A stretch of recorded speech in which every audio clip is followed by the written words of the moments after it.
Bismillahirrahmanirrahim. Assalamualaikum warahmatullahi wabarakatuh. Salam jumpa kembali dengan mata kuliah kita, yaitu pengantar manajemen dan organisasi. Baik, pada kesempatan hari ini saya akan menerangkan terkait dengan pendahuluan dari mata kuliah kita ini, yaitu menciptakan suatu organisasi yang semakin efektif, efisien, dan produktif merupakan salah satu tantangan yang didapati manusia masa depan. Dan yang perlu dicermati adalah bagaimana sehingga mutu dan pelayanan yang diharapkan oleh pelanggan benar-benar terpenuhi.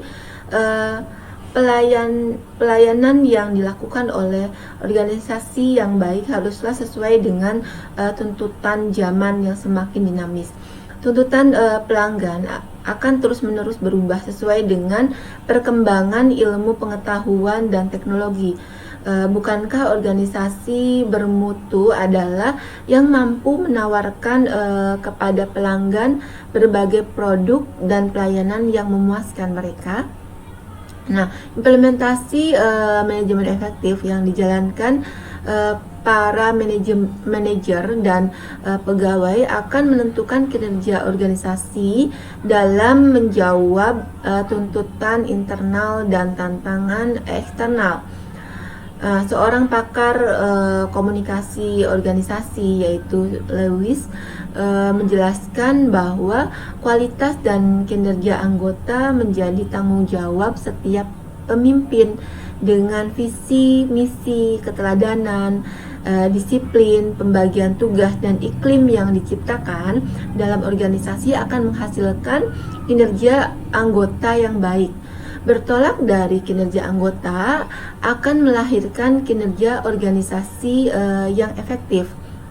Nah, pendapat Kaplan dan Norton bahwa untuk mencapai lingkungan kompetitif dan abad informasi, maka setiap perusahaan harus memobilisasi dan mengeksploitasi aktivitas tak berwujud yang memungkinkan perusahaan untuk pertama, mengembangkan hubungan dengan pelanggan untuk mempertahankan loyalitas dan memungkinkan berbagai segmen pelanggan dan wilayah pasar baru untuk dijalani secara efektif dan efisien.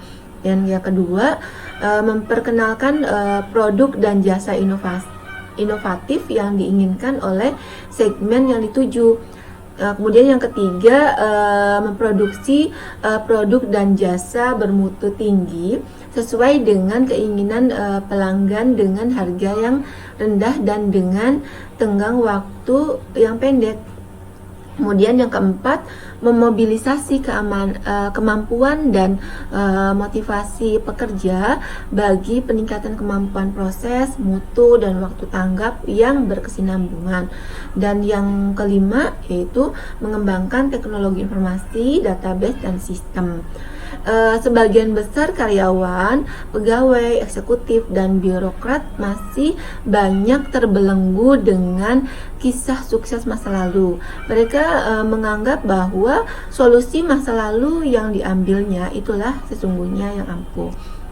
Nah, fakta keterbelengguan dengan sukses masa lalu banyak ditemukan dalam genggam pasar global.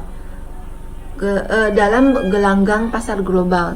Simak saja misalnya contohnya, sinar terang yang menyinari suatu usaha bisa berarti manfaat sekaligus mungkin saja mendatangkan mudorot. Sebut saja misalnya contohnya yaitu ada IBM. IBM sukses dengan komputer mainframe di tahun 70-an, membuatnya menyangkal ke realita baru pasar personal komputer atau PC. Begitu pula Motorola.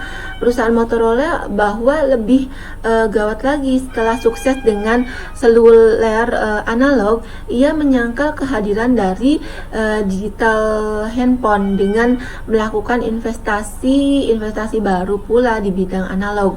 Nah, terus Xerox juga sempat terengah-engah saat menyangkal kenyataan munculnya pasar personal computer yang dirilis Minolta, Canon, dan Ricoh.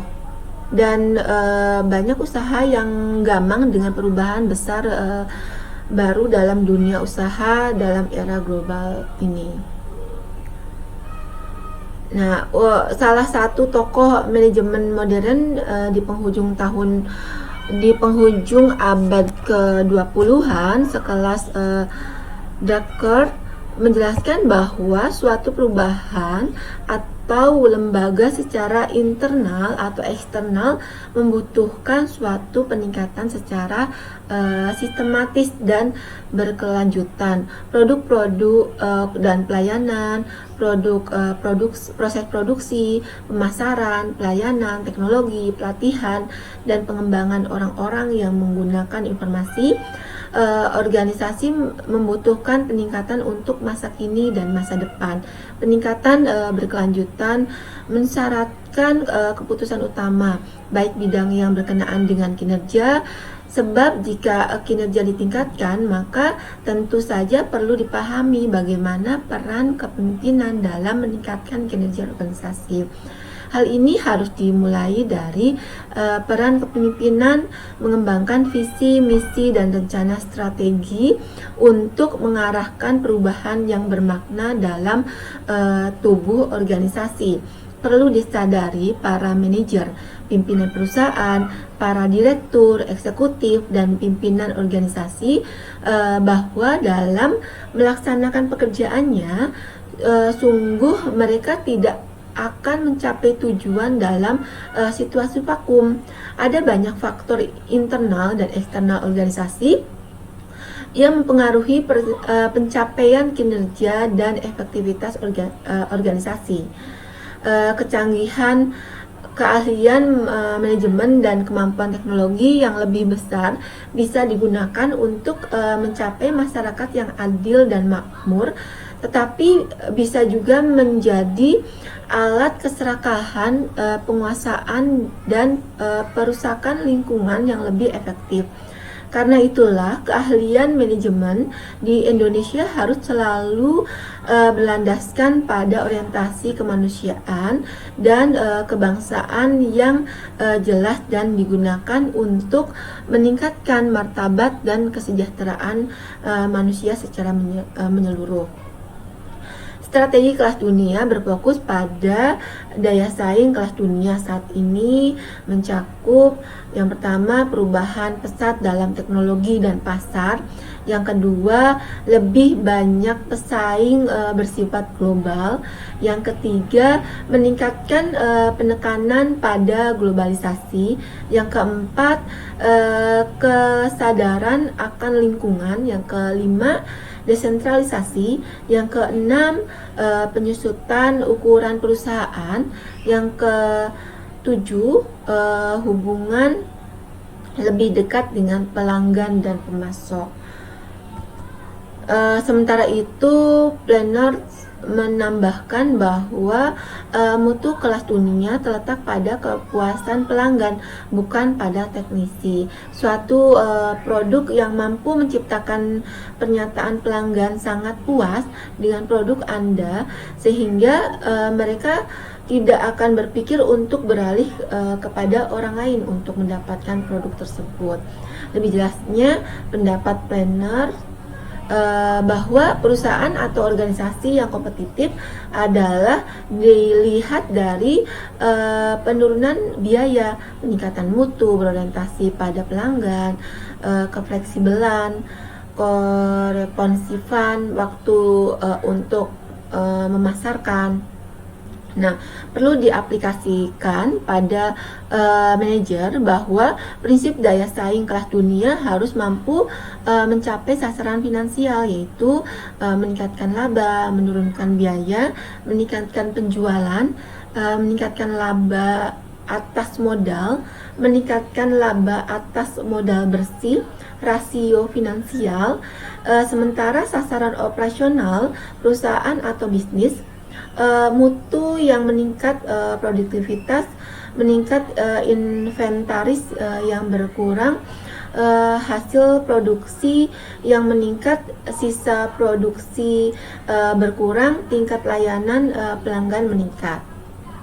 Nah, hanya dengan manajemen yang baik dan efektif memungkinkan organisasi akan maju, dan tanpa manajemen efektif dengan etika kemanusiaan, maka organisasi apapun termasuk perusahaan, perbankan, pendidikan, pemerintahan akan mengalami goncangan. Goncangan bahkan bisa saja ambruk.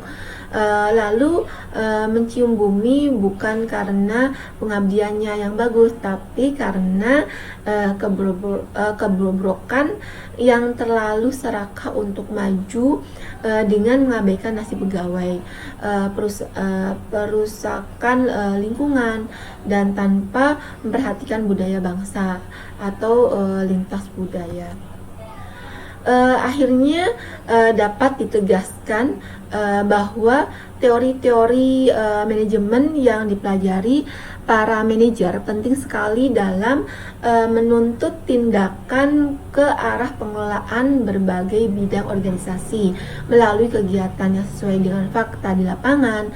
Teori manajemen akan memandu tindakan para manajer dan pegawai mencapai tujuan organisasi perusahaan atau bisnis dan organisasi jasa pelayanan bagi masyarakat. Nah, mungkin itu yang bisa saya sampaikan. Kurang lebihnya saya mohon maaf. Sampai berjumpa kembali di lain kesempatan. Terima kasih atas perhatiannya. Wassalamualaikum warahmatullahi wabarakatuh.